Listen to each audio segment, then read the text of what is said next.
Ladies and gentlemen, we present The Navy Lark by Laurie Wyman and starring Stephen Murray, John Pertwee and Leslie Phillips.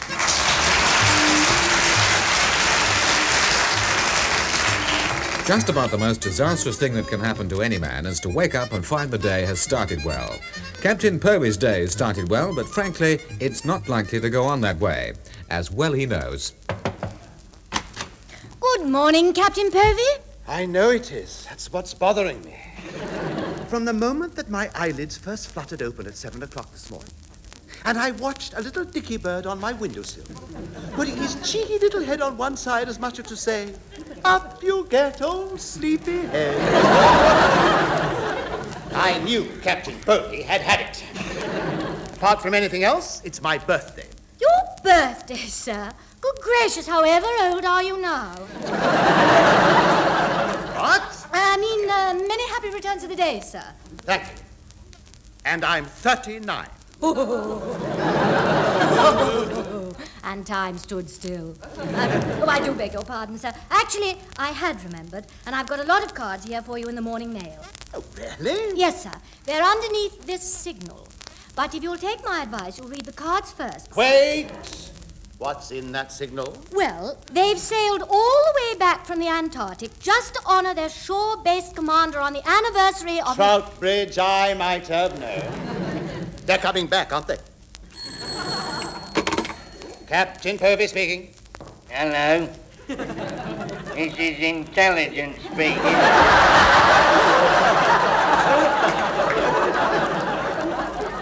Good grief, I don't believe it.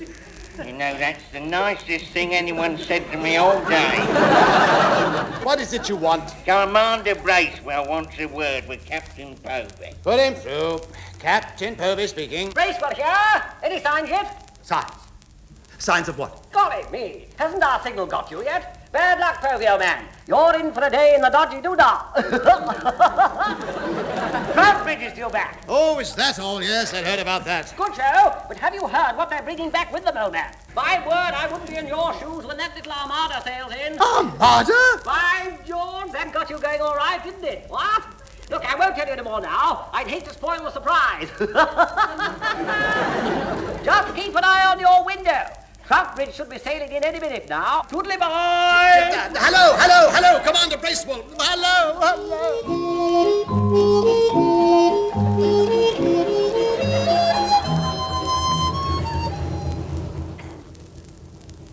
Left hand down a bit. Left hand down a bit. Steady as you are, isn't sir? Now, just a tiny nautical minute.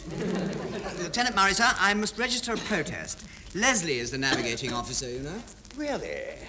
After accidentally visiting 17 countries, logging 43,515 miles, and taking nearly a year to complete what should have been a 3-month trip, I was beginning to think that Leslie wasn't so much a navigating officer as the director of a tourist agency.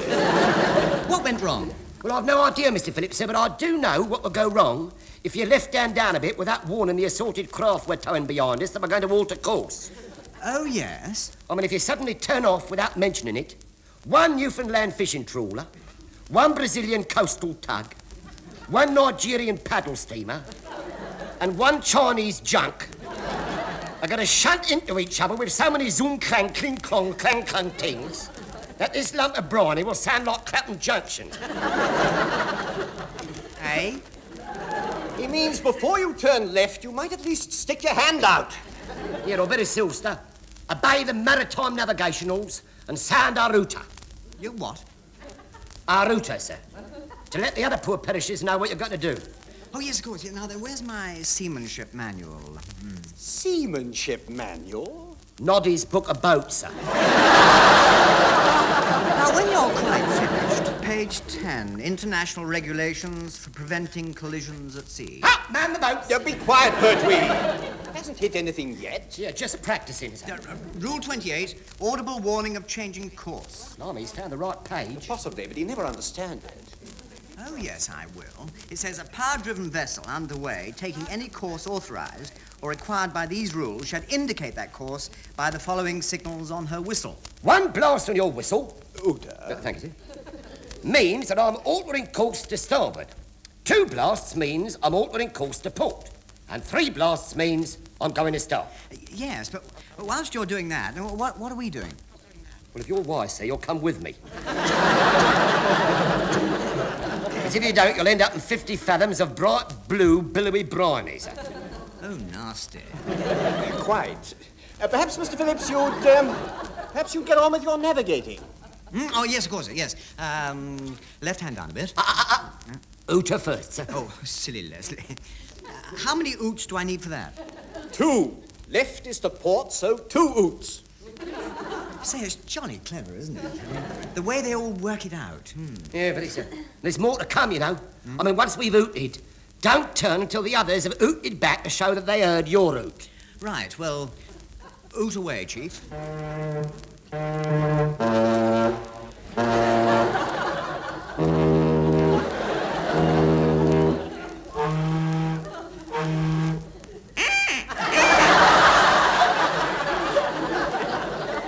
What the blazes was that last one? That was the Chinese junk, sir. Really? Well, there was nothing inscrutable about that, Uta. No, well, there wouldn't be, sir. You see, that junk hasn't got no Uta. That there... that was Able Seaman Johnson improvising, sir. Johnson, what's he doing on the junk? Well, Fatso is her skeleton crew. And a bigger misnomer was never known. Mr. Phillips, far be it from me to be a nosy Parker about your navigationals, but when you first wanted to left hand down a bit, it was about a mile back. What?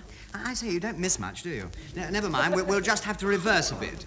Uta 3 times, Chief, and full ahead backwards. I wouldn't advise it. Chief, are you arguing with page 10, rule 28? No, sir, but... Then 3 oots on the Uta. Aye, sir.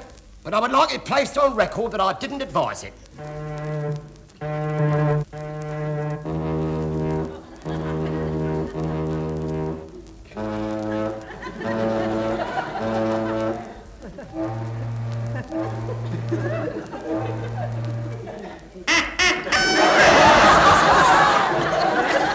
know, if Fatso keeps doing that, he'll end up with a split personality.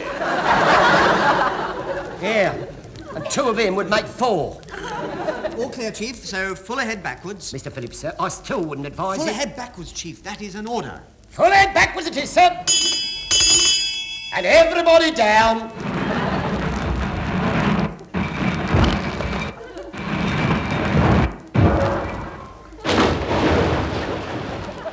Help! Man overboard, it's Able Seaman Johnson. Throw me an ambulance, somebody. Now, how did that happen? Perhaps they hadn't read page 10, rule 28 of Noddy's Book of Boats. Alternatively, sir, you may have overlooked the slight fact that ships under tow can't go backwards. What a shame. Who did it? Who dunked Fatso? Oh, go away, fish. I'm not a portion of chips. Swim somewhere else. Johnson, be quiet. We're talking. We'll rescue you in a minute. Ah, but who did it? I can't swim. Oh, dear, that's always been his trouble. He does fuss so. Oi! Moby Dick! Hello. Nobody gave you permission to abandon ship, so stop nattering nautical nonsensicals and nip back aboard your junk. I can't. I don't know which one it is now. Well, pick anyone. After what Mr. Phillips has just done to him, they're all junk now. Well, really, how terribly unkind.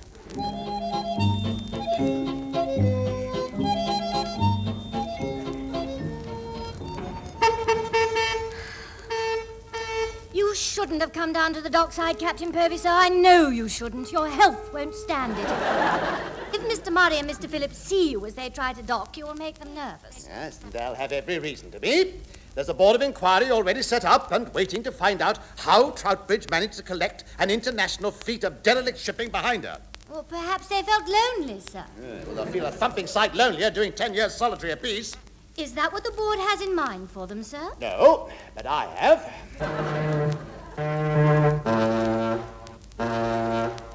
Good grief! I I don't believe it. They look like a floating international breakers yard. Yes, they do rather, don't they? Look out, look out. They're trying to dock and they're coming in much too fast. Take cover. Run for your life, French Jason. Run. Left hand down. Left hand down. No, right hand up. No, right hand up, sir. Right. Wrong again. Wrong again, sir. Steady. As you... Wait. Who's that running about down there? I don't know, sir. I don't know. Whoops. Mind your bonnet. Mind your bonnet. Bring around. Which way, sir? I don't know. I daren't look. Put the brakes on. They are on. In that case, just hold tight. I think there's going to be a bit of a jolt. Going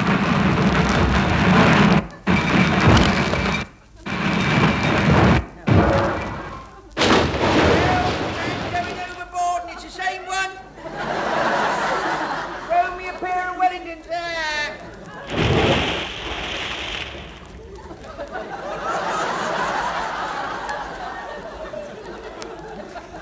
Finish with engines, huh? Bridge, number 1 speaking. Ah, I'm glad you're in.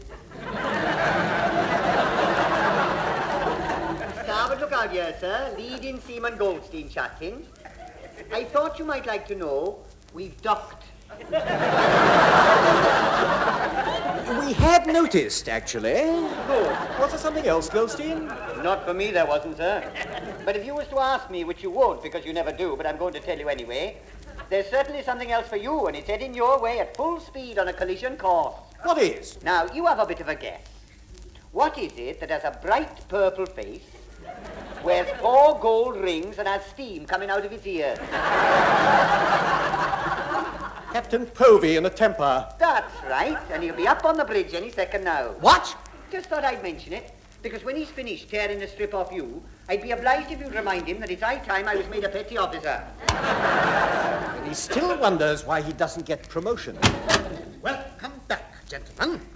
You've been away so long, I was beginning to think I'd been forgotten. Oh, don't be ridiculous, sir. I mean, who could forget you? I mean, forgetting you, sir, would be like forgetting a bit of old England.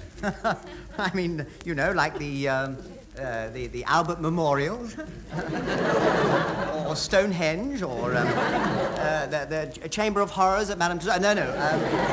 I'm not going to save myself, am I? Not this time, Mr. Phillips, no. Would it be too much to ask you where the places you have been for the past 11 months? It's been Hades, sir. Unmitigated Hades. And you it was, sir. You who were sent us to the awful, arduous, agonizing atmospheric orders of the Antarctic. What? The Antarctic. There we was, sir. Locked in the grip of the icy wastes. Surrounded by icebergs, ice floes, and icicles. 40 below it was. And perishing cold upstairs as well. You know, sir, even the snowflakes were huddled together to keep warm. I don't believe a word of it. I don't believe you ever got to the Antarctic. Well, no, we didn't, sir, but that's what would have happened if we had. Yes, and it would all have been your fault, sir, because you sent us. Yeah, quite. Frankly, Captain Povey, I think we all deserve a medal. Oh, you're going to get what you deserve, all right.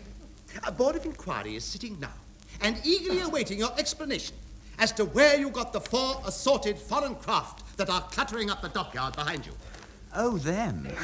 Yes, well, we got the tug in Brazil. She used up all her fuel towing us off the sandbank, you see. So it seemed only civil to return the compliment and take her in turn. The fishing trawler got hitched on at Newfoundland, sir. We inadvertently fouled their nets during the night, and by morning we were too far out to sea for them to let go. And the African paddle steamer became attached to her, sir, when she came too far out to sea after showing us the way back down the Zambezi. And what about the Chinese junk? Oh, yes, well, she came from Hong Kong, sir. And don't come into the argument at all, because she's Pertwee's private property, sir. What, you mean you bought her? No, sir, won her, sir, at Fan Tan, sir. And I'd just as soon not have a board of inquiry about that, if you don't mind. Yes, I can imagine. And now, one last question. What happened to the crews of these 4 ships? Well, you know, it's a funny thing about that, sir. As soon as they found out it was Troutbridge towing them, they all abandoned ship. I wonder why. Well, gentlemen, I think I can say that I've heard more than enough. You mean we're free to go, sir? Oh, yes. You're free to go. To the Admiral's flagship at the double.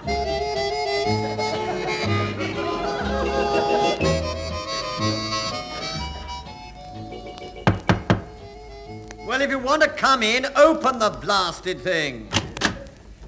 Excuse me, Admiral. Well, in your case, Povey, one tries. Shut up and sit down. No, thank you very much, sir. But there doesn't seem to be a vacant chair, sir. Oh, heavens to Betsy, do I have to do everything myself? Flags, Sir? go and take a running jump. Certainly, sir. At once, sir. Your wish is my command, sir. At the double, sir. Goodbye, sir.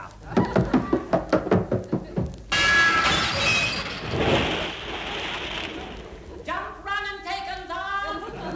Right, well, there you are, Povey. Now you can use his chair. And jam your back against that broken porthole. I can feel a draft. Very kind of you, sir. Thank you very much. Right, wheel the idiots in. Lieutenant Murray, sir. And Sub-Lieutenant Phillips, sir. This is Captain Hardcastle. How do you do? Just answer the question, stand up straight, speak when you're spoken to, we'll get through all this nonsense by tea time. And this fool is Commander Weatherby from Security. How do you...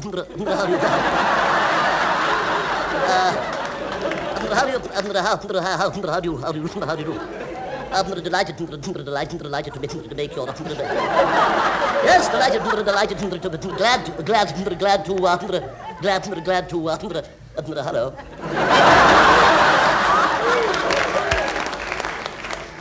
Well, he's on form today. We can stop finishing by tea time. This'll take till supper. Oh, do leave off. I've still got to introduce that idiot at the end, whatever his name is. It's, Captain Atchison!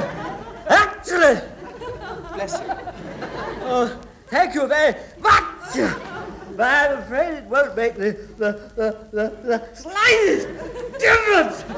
Unfortunately, I'm suffering from a particularly vicious attack of hay fever. Oh, what a shame. I don't think there's anything worse. There is, you know, there is. Sometimes he gets hiccups at the same time. Oh, nasty.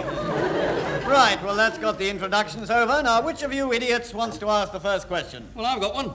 How did you manage to pick up a Chinese junk in the Antarctic? Oh, that belongs to Chief Petty Officer Pertwee, sir. Yes, you see, he met this geisha girl and she took him to a fan-tang game. And that's where he won her. Yes, so we gave him permission to tow her back. Because we thought it'd be rather fun to sail around and round Portsmouth Harbour. Hey up. How's he going to sail a geisha girl around Portsmouth Harbour?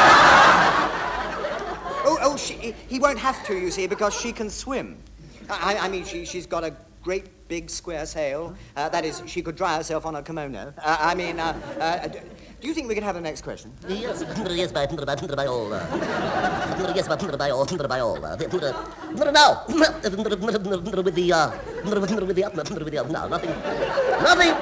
nothing would give me greater. No.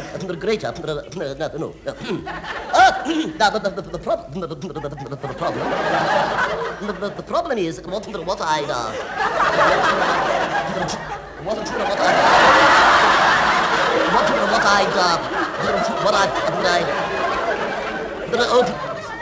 to hell with it, I pass. Anything from you, Atchison? Yes, sir. As a matter of fact, I do have one question.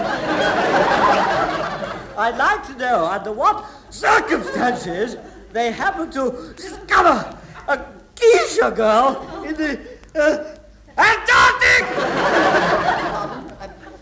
Would you mind sneezing that again? Oh, Lord, do I have to? Perhaps it would be better.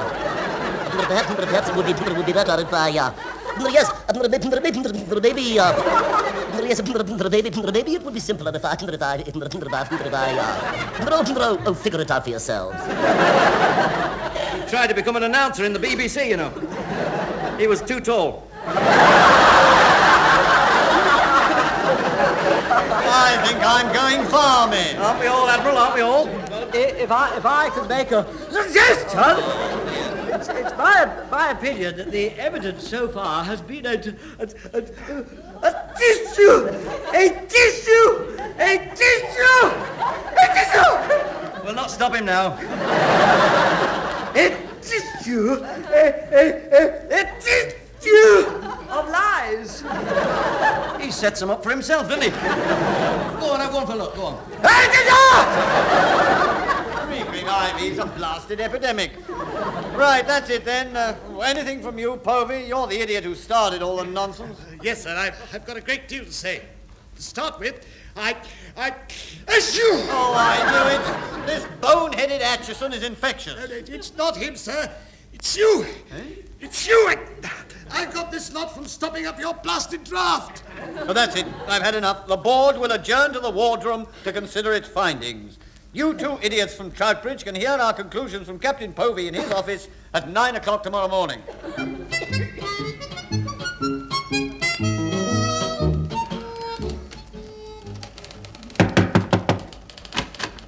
Good morning, Heather. What sort of mood is Captain Povey in? Colourful. His face is red, his temper's black, and his language is blue. Oh, I take it he's had the findings of the Board of Inquiry. Oh, he's had them all right. Come in, if you dare. It started well. Oh, come on. My congratulations, gentlemen. You've actually got here on time.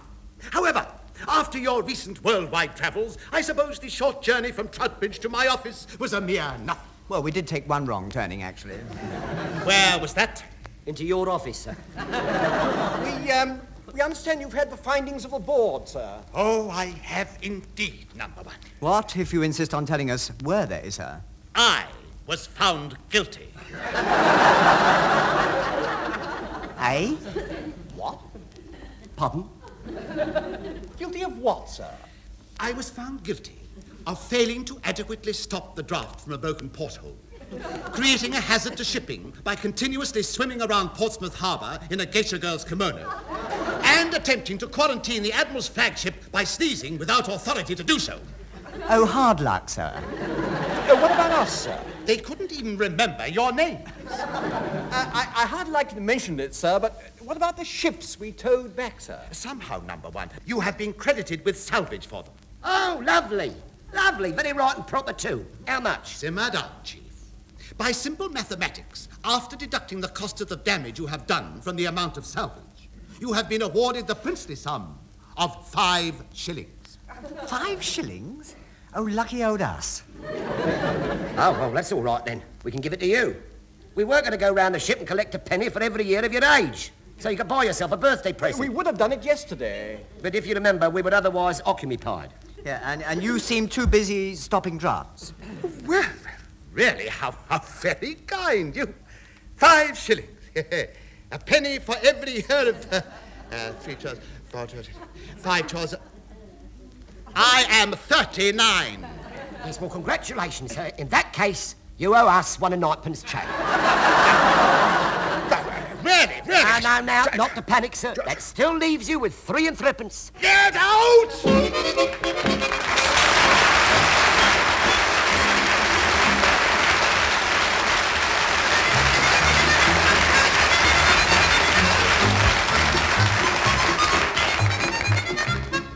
Stephen Murray, John Pertwee and Leslie Phillips have been towing back the Navy Lark, written by Laurie Wyman.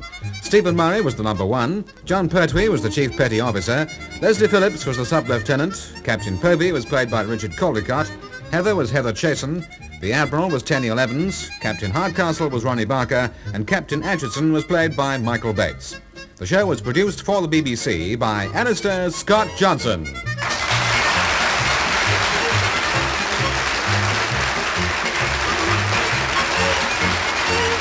Thank you.